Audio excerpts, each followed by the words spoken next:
Welcome to Succession Stories, Insights for Next Generation Entrepreneurs. I'm Laurie Barkman. I've spent my career bringing an entrepreneurial approach to mature companies struggling with change. As an outside executive of a third-generation, 120-year-old company, I was part of a long-term succession plan. Now I work with entrepreneurs, privately held companies, and family businesses to develop innovations that create enterprise value and transition plans to achieve their long-term goals. On this podcast, listen in while I talk with entrepreneurs who are driving innovation and culture change.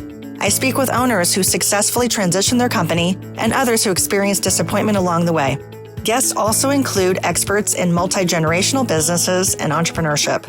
If you are a next-generation entrepreneur looking for inspiration to grow and thrive, or an owner who can't figure out the best way to transition their closely held company, this podcast is for you.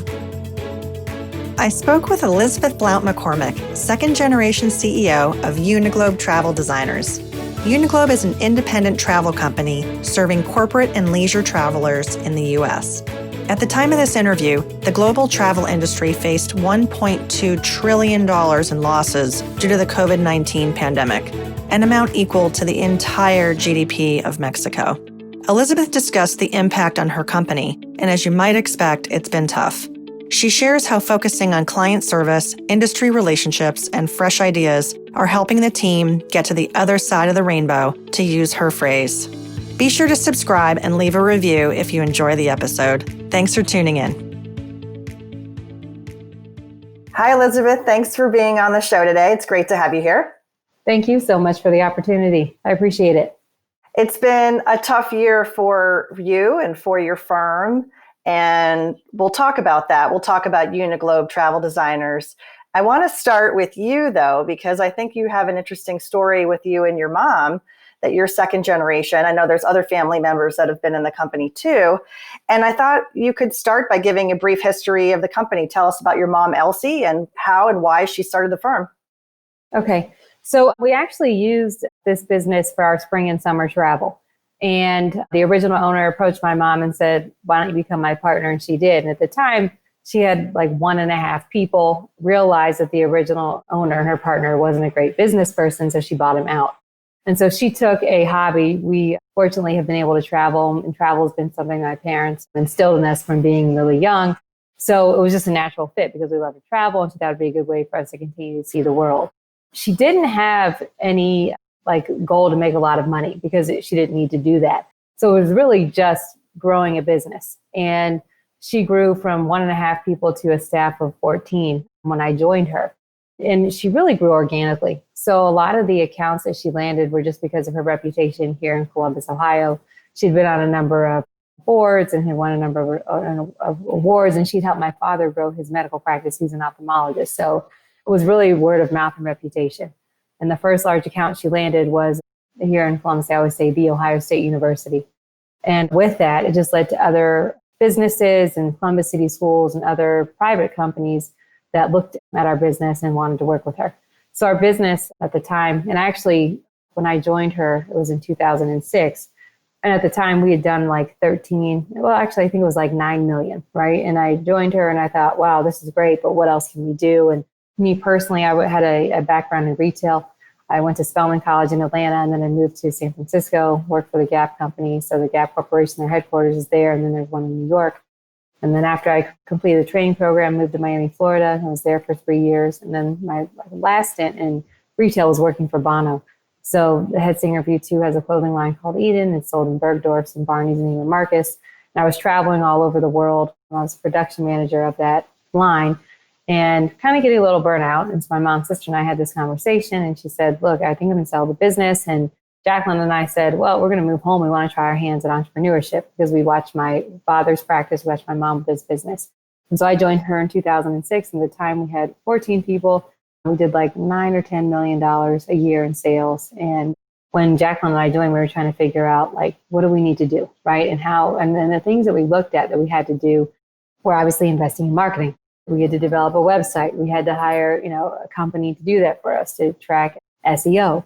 So just things like that. We had to participate in networking events and panels and talk to marketing firms just to get our name out there, because it's really important. Your presence on social media needs to be consistent, with your brand promise throughout every channel. And so it was those kind of things that we had to do just to kind of become more relevant. Does that make sense? And to take us to the next level. Yeah. So you shared a lot there. So your mom started it. You were in retail. You moved around a lot. Travel was part of your family hobby. As you said, you enjoyed family trips, and then it became Yes. a business. And you yourself traveled a lot with your job. And so you probably saw and knew the logistics of going into travel. Did you think about as a customer, wow, how could I make this easier for people? Yes, absolutely. I did. And really the recommendations of where people stay and setting up car services. Like I went to New Delhi a few times and I always had a car service waiting for me. That's just not a place that you want to fly to and not have transportation arranged, right? So things like that, I would always think about what would I want to happen? What would make this better as I was traveling? And so that's been helpful with our corporate clients as well, because I was a road warrior. And if the pandemic wasn't happening, I'd be on the road now. We spend a lot of time just onboarding clients, onboarding corporate clients, and spend, a couple of weeks at a time, different places across the United States. So I just understood and understand the frustration and how you need to have somebody that you can talk to that's an expert that will advocate for you should something come up, because something always comes up when you're traveling. So you said it wasn't necessarily in your plans to join the family business, but you and your sister talked about it. What was that conversation like? Yeah. We just said, why don't we give it a shot? She was at the DOJ in Washington, D.C. She thought about being an attorney, and then that really wasn't what she wanted to do. And so we thought, well, let's move back to Columbus. And we did. And, we were trying to learn the business and understand, because travel is a little complex. I mean, there's so many parts to it. The airlines have different rules, hotels, car rentals. When you're dealing with corporations or discounts we can establish. So we really had to just really submerge ourselves in the business to understand how it works and then what we needed to do, right? And we started connecting with the technology just throughout the world, honestly, to see what was out there as far as reporting is concerned.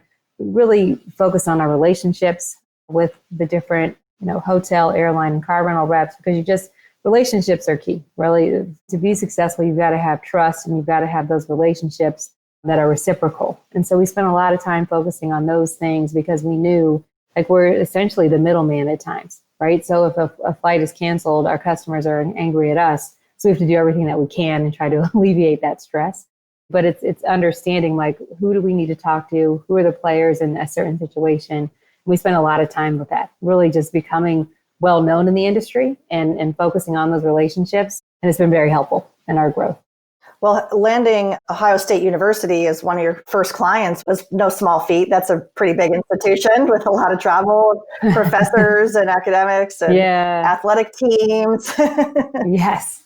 And so, of course, I'm a huge U2 fan, Bono. And just give us 30 seconds on working with Bono. What was that like?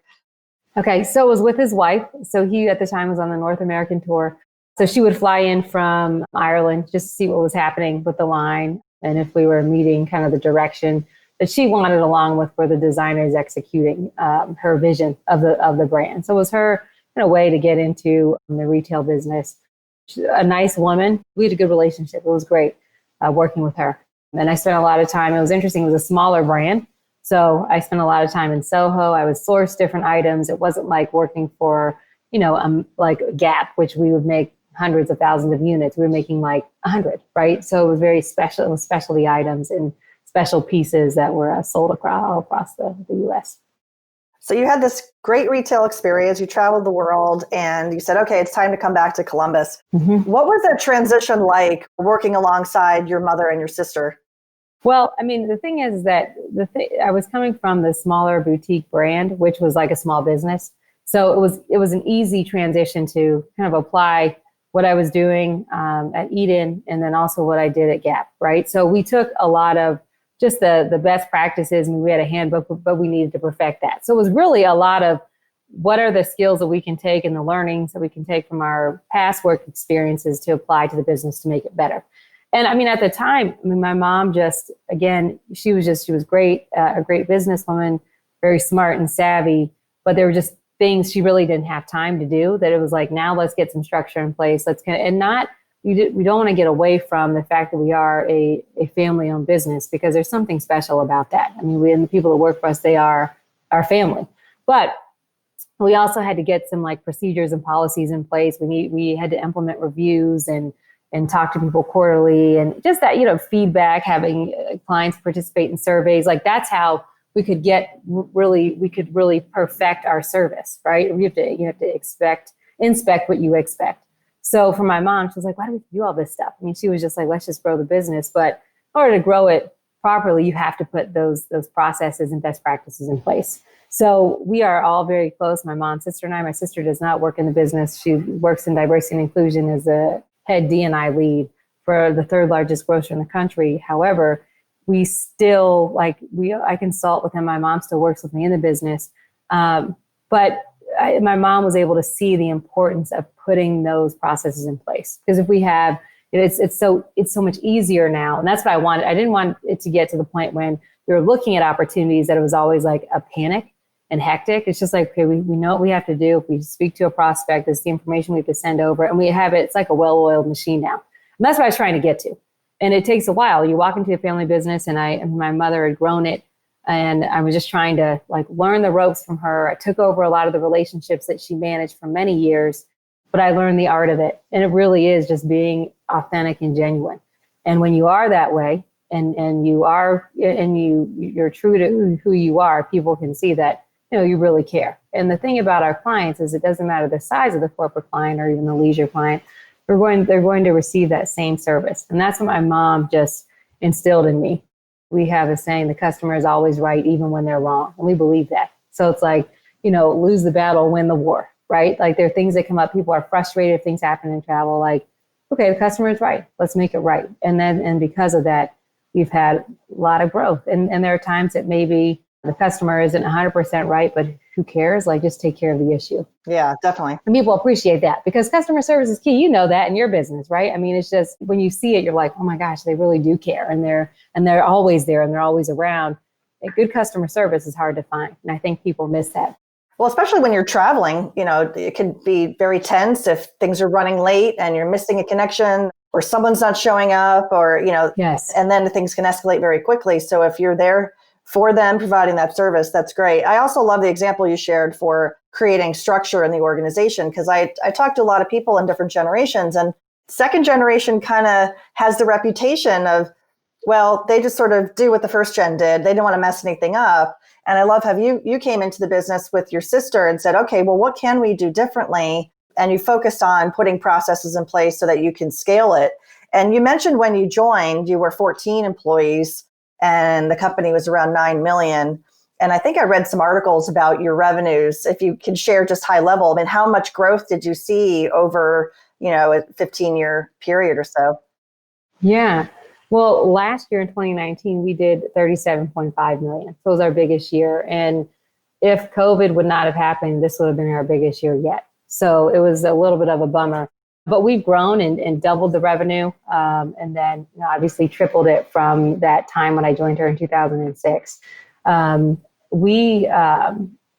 it's having the process in place, and also I think that my mom thinks I'm just not scared to try things. And I mean, I always say the worst I can hear is no, and no is it could be not now. Maybe the time wasn't right, and I have so many examples of that where it was just something I was being redirected to something better. But I always say to people, just try it. And even during this time, I know we're going to get to that a little bit later, but this is not the time to be scared. It's the time to go out there and try something. You never know what can happen, right? And what other way you can be successful or what other opportunity is out there. So you focused on HR and kind of the structure internally. Also, it sounds like technology, you invested in technology. Yes. Were there any innovations that you would say that you brought into the business, whether it was how you worked or, how the company went to market? Yeah. I mean, the thing is that we responded to so many RFPs, requests for proposals, right? And we wouldn't have a relationship and we would spend all this time responding. We wouldn't win the business. We would be so bummed out. So we just decided going forward, and this was maybe after not winning a few, right? We just said, we're not going to do this unless we have a solid relationship there, unless we know that they have a strong commitment to make a change, because otherwise it's just a waste of time.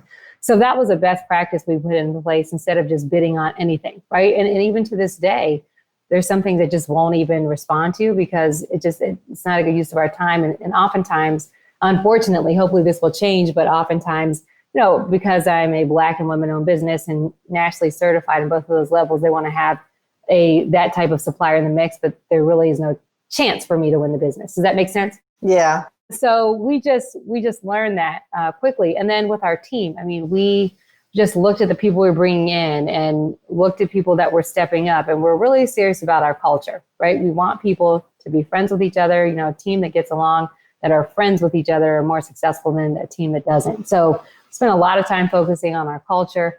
And that was a change because it's just like, and it's funny, I had this conversation with someone that said, everyone who works for you, you should want to sit down and have a meal with that person, whoever they are on your team. And I thought, well, that's a really good way to figure out if I really, because you really want to like the people. And me as the leader of the business, I want to feel comfortable in any situation, right? And so I started looking around, and it was interesting. The people that I wouldn't feel comfortable having a meal with, like somehow things happened, they either left or we parted ways or whatever.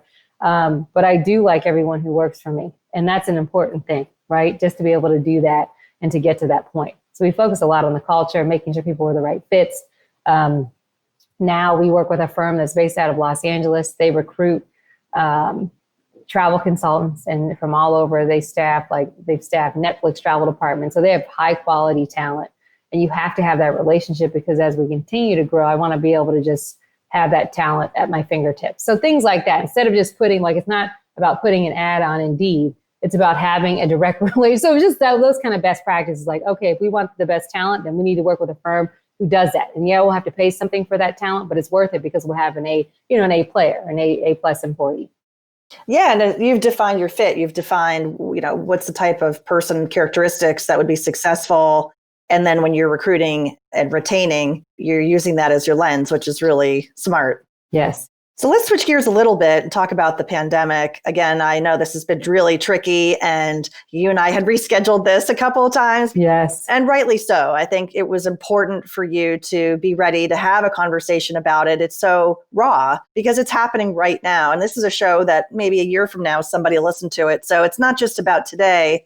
I think it's about resilience and how do you get through this? And so many companies are experiencing dramatic shifts in the market that were unexpected, and that's hard. And the last time we encountered this at a macro scale was around 2009. So I know you experienced perhaps some disruption in your business around then, right after you joined, about 3 years after you joined the company. Now, granted, it's very different, but maybe there are some things there that are similar that you drew from. I'm curious to hear about your experience. So let's start with the company values, because that's the pillar. And how have your company values helped drive your business decisions during the pandemic? Well, people. So, people are critical, obviously, our team. And I there's so many things I read about, like your team has to be happy and feel purposeful in order to really produce and demonstrate like the service level, right? That we promise and our brand promise to our clients. So the thing that has been difficult, though, during the pandemic is that we kept a lot of people on, because just with unemployment and the fiasco with that, right, for people to receive their checks. And there were times that you weren't really doing a lot, but I just didn't want to put my family, right, in that position. And that was really hard. Now, before you and I think the last time we were going to speak, I had to furlough people. And we're hoping things will turn around in November. We gave it's a 3-month furlough, and they're all able to collect unemployment. But that was difficult, but it's what we had to do. There's so many travel businesses that are going out of business because they maybe they were siloed, or they were in a niche that's just not doing anything. And I've seen that happen with some of our clients and prospects, where people just close their doors down because it was just too difficult to maintain, just to kind of survive. So I say I'm treading water right now. But that was it was hard for me to do that. But it's just what I had to do. And people, and what I like is most of my employees said, I understand it, and I want to have a place to come back to. So I get what you have to do, which is good. How many millions of people are unemployed right now? But no one wants to do that as an owner of a business, as a leader. You don't want to let people down, but I want to be here. Right. And that's why I'm just like, I just have to keep pushing and plugging right along to be here. just to the other side, to get the other side of the rainbow. That's what I always say. Get to the other side of the rainbow. The rainbow. Yes. Yeah. So what has been the impact? Have you, again, rough numbers, if you're able to share, is it down by half? Is it down by more than that? Yeah, more than that. And yeah, I mean, we used to run like 300 tickets a day. So it's significantly down from that. But I will tell you, I think it's interesting is back in March when everything kind of erupted, one of our clients said, hey, we have a travel ban in place until September 1st. And then I thought, oh my God, it's going to take forever. And then September 1st was last week, right? And a week before that, the client reached out and said, hey, the travel ban's lifted. We're at business as usual. So that was encouraging to me because I'm starting to see more of that. The thing, though, that's interesting is that despite the fact that this is happening, we've applied and responded to RFPs. We've won business, brought new clients on. It's all about this implementation onboarding time. We're doing virtual training. So we have some clients that their kickoff date is October 1st, which is a couple of weeks from now. So we haven't slowed down, right? We had our pipeline that we're still working, because what we found is that if corporations didn't have a travel partner or had one and the relationship wasn't strong, like if they're still waiting for refunds from airlines or refunds from hotels, just realized they wanted a strong relationship and a partner that really cared. And because of that, we were able to demonstrate that. So we've been able to win business and just from other people that maybe weren't providing the service level. So it hasn't been terrible. And people think it's crazy that in COVID, but we've brought on 12 new accounts. That's fantastic. All across the U.S. That's great. Which is great. I just have to get to the point where they're all booking. We just want them to book, right? That's right. But you've won the business. You had the sales process. As you said earlier, it's a well-oiled machine. Yes. I did get a question from someone in my audience that wanted to know about process changes around selling at this time. And because you brought it up, I'll ask you, okay, have you changed the sales process at all? No, we're still we're doing what we've done in the past. Right. And it's interesting. We have our prospect list, we have our pipeline, but still just following the process, connecting. Hey, is there anything that you need? How are things going? How was COVID handled? I mean, we've actually had a number of conversations for our corporate clients and then the general public about what the new travel experience will look like. And that's been very helpful, because if you know what to expect when you're traveling, then you feel more comfortable. So a lot of those conversations, again, that we've had, and we've invited prospects to it, they're like, oh, wow, like, okay, so this is somebody that we can go to, someone we can trust, because people want to have a trusted advisor, right? Like one of our clients is University of Missouri, and we have not done a full onboard. That was supposed to happen first quarter of this year, and obviously all of our plans have been changed. But there was someone there at the university who I guess wasn't that excited about this, but after they were trying to fight with the airlines and hotels, like, when are we bringing them on? Because we did that for a number of clients. I mean, we were working around the clock in March because we were trying to obviously rescue people, get people back to the US, all that kind of stuff. So we were working 24/7. And then obviously we continue to advocate for our clients. We were able to get refunds from hotels. I mean, it was just a lot of that nudging and pushing, but it's nice to have somebody doing that for you who can leverage relationships on your behalf instead of someone just calling 1-800-DELTA, right, and trying it yourself. And so we have so many stories and examples, because that's been a lot of the questions that we received. What have you been doing in COVID? How would you have handled the situation? We have a duty of care software. We can locate for any travelers anywhere in the world. So that's helpful. So it's just things like that. And again, it's not being salesy, but it's being genuine. And I know that I'm not for everyone, and that's okay. And so if I talk to someone and it just doesn't seem like it's the right fit, then I'm fine with that, because there are other opportunities out there. You can't get hung up on that one opportunity that you don't win, because there's so many others. And I think that, people know, like, they can reach out to me. I think the thing that's different is that we've grown a lot, but I'm still, like, even though I'm the president, I'm still around. I'll still respond to emails. People are super surprised by that, but I will, because I want people to know I know what's happening. I know what's going on. It's my job to do that. Again, regardless of the size of the client. If people are like, I'm responding to a client and they're like, you're the president, I don't think this is for you. I said, no, it is. And I'll get this taken care of. It's just that kind of stuff. It's just right. Never let your ego get so big that you forget, like, your customers are critical to your success. And just that it takes 1 second to respond to an email, and people really appreciate that. just that you do care and you're not too big for your britches, right? Yeah, absolutely. Absolutely. It's interesting too that you when you think about service, and obviously service has been a big part of your corporate DNA, and I'm sure a big part of what you talk about in RFPs and talking to prospective clients. But this client advocate role, maybe it was there, maybe it wasn't as high on the list as it is now, where this could be millions of dollars back to companies that you've helped get, secure back for them, and Yes. and sort of in the pitch. And as you said, it's not a salesy thing. It's just, hey, this is the value we provide. Maybe in the past it was a footnote, whereas now you're really going to stand behind that. And you have a lot of examples to share. So it's part of the service mix. It's got a bigger part of that talk track. Agreed. And one thing that we did though, and this is something that other entrepreneurs and business leaders that are listening, is that after we had some success, we asked for recommendations and video testimonials. And that was amazing, on the corporate and on the leisure side. And just people were willing to say, thank God you were so helpful, right? I mean, and that's something that I would just remind people, like, I'm sure people have done amazing things for their clients. And like, there's nothing wrong with asking someone to give you a recommendation. And in this environment, even more so now, people want to be kind and they want to do something nice. So it's just like, again, take the time, ask the question, and people will do it. So we had a number of video testimonials. And again, those are great examples of clients from all across the US that we were able to use to demonstrate just really being that client advocate and taking it seriously and going to bat for our clients. That's fantastic. So you shared some advice for small business leaders and kind of getting through this. What do you see as you head into 2021? What would you say are some of the top things for small business owners and CEOs to think about as they're looking ahead and maybe around reinventing their business?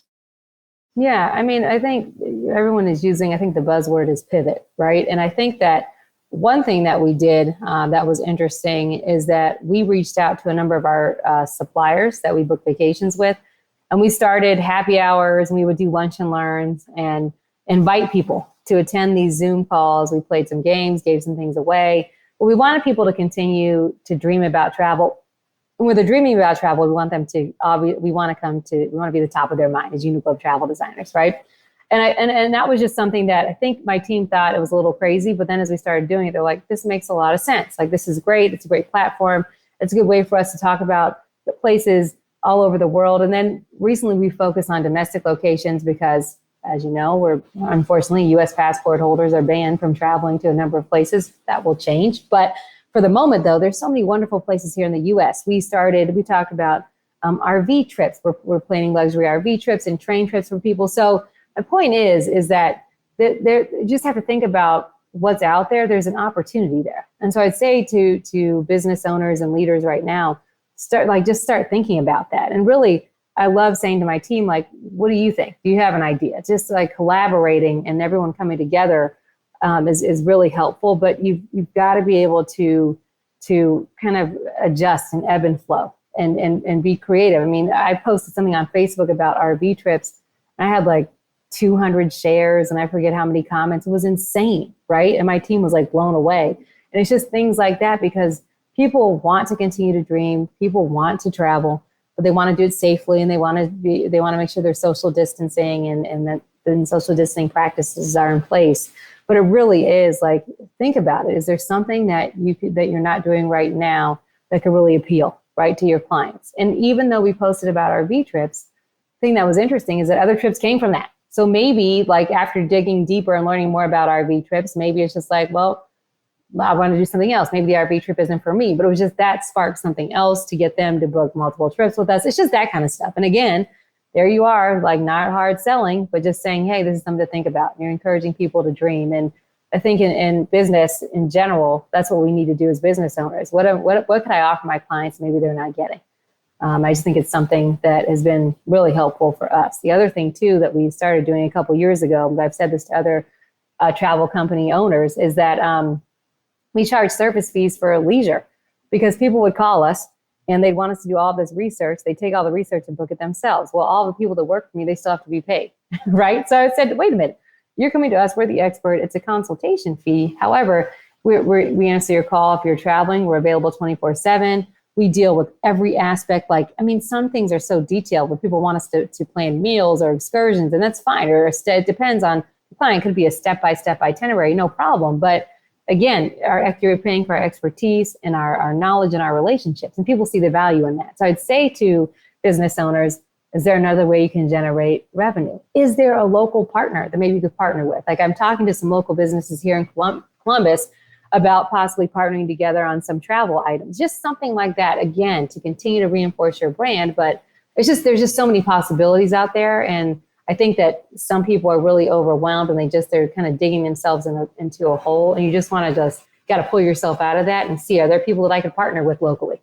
We could do something to promote my brand and their company. So I rambled, but it's just something to think about.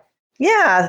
No, and thinking differently, and maybe there is a pivot in there, and it starts with that strategy of what can we do, and getting your team together and collaborating. So those are all great ideas. And you mentioned road trips, so I did a little research because I was curious of what the most popular road trip destinations in the United States have been recently. So I don't know if this is consistent with what you've seen. Number one state being Wyoming. Oh yes, absolutely. Yep. Followed by Montana and South Dakota.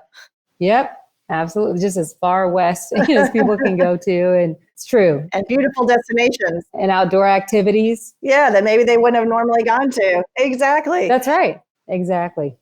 And I love the idea. A friend of mine owns an RV niche manufacturing company, and I think they've been enjoying some of the bounce back to RVing. So that's good for them. Oh, I'm sure. That's amazing. No, that's great. So how do you think about legacy? Are you starting to bring in some other family members? I mean, you're still very much in the business. You're not looking to retire anytime soon, but you're second generation. Do you have any thoughts about one day this being a third generation company? You know what? I'm not sure. It's interesting you brought that up because I started thinking about that recently. I mean, I don't know. I mean, right now, my husband and I, we have a little dog, and my sister has her dog. So we don't have anyone that we would pass it off to, but I do have a niece and nephew. They might be interested, but I need to start thinking about it. I think I've just been just on the grind. You know what I mean? So much. Understandable. Yes. But it is a good question. I need to give it some thought for sure. Certainly not for tomorrow, but people do say it takes a while. So I understand that it can. I know. Yeah, for sure.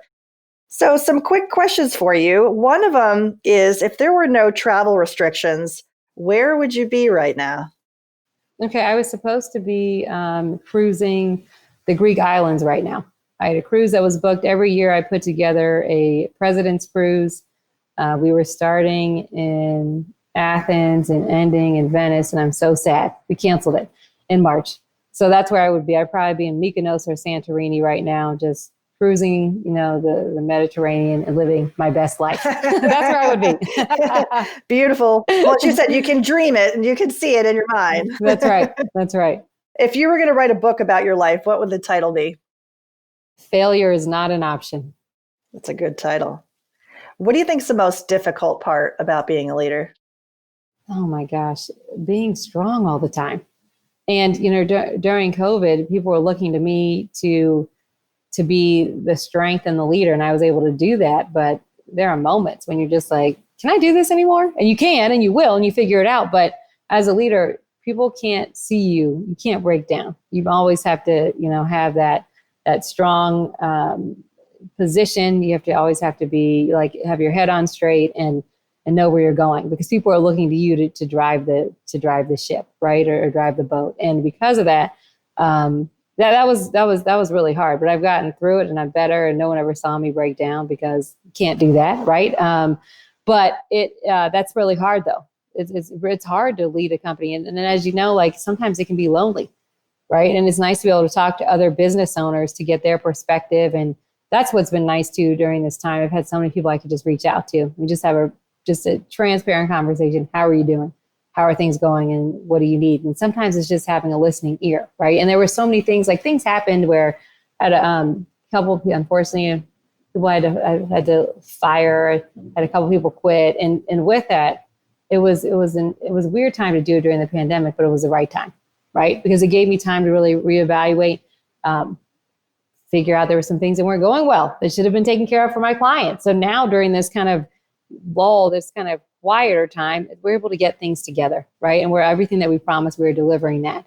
And that it was a hard thing. But I mean, I think that my team looked at me and they're like, wow, she knows a lot about this business. She knows everything about it. And this person or these people that are leaving they were no big deal. And I think that people see that and they feel comfortable and confident and they're like, wow, okay, I'm fine where I am. Because people, I mean, think about that. When you're responsible for people's livelihood, for their vacations they can go on, for the things they want to buy, for their kids' sports they want their kids to participate in, for their mortgages, all that kind of stuff. And it's a big feat, but it's one that I know that I welcome. And it's one of the thing that drives me every day is the fact that I'm providing a place for people to work, to grow, to be respected, and to see the opportunity, but also to have a good life.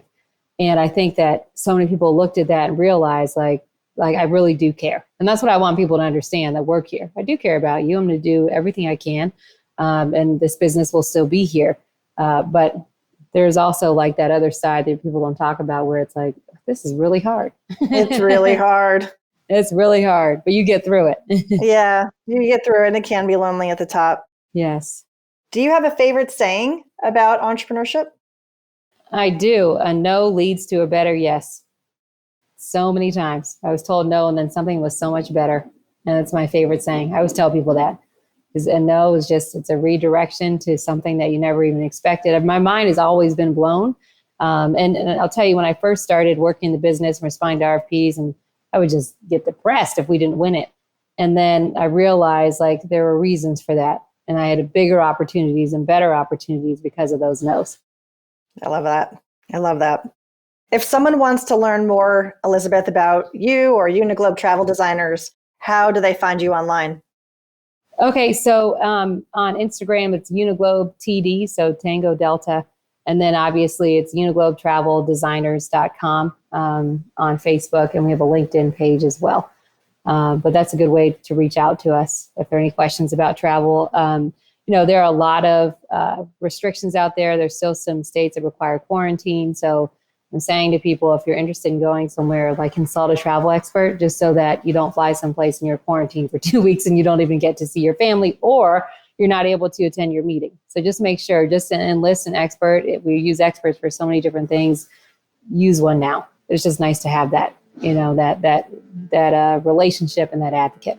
It's nice to have you on their side. Yes. Elizabeth, thank you so much for being with me today. It was great to talk to you, and I really learned a lot. Thank you so much. Thank you so much, Laurie. I appreciate it. Innovation, transition, growth. Easy to say, but hard to do. If you're an entrepreneur facing these challenges, I get it. I work with businesses from small to big for strategic planning with your team to achieve your vision. Visit SmallDotBig.com to schedule a call with me. I'd love to connect with you. Be sure to catch the next Succession Stories episode with more insights for next generation entrepreneurs. Thanks for listening.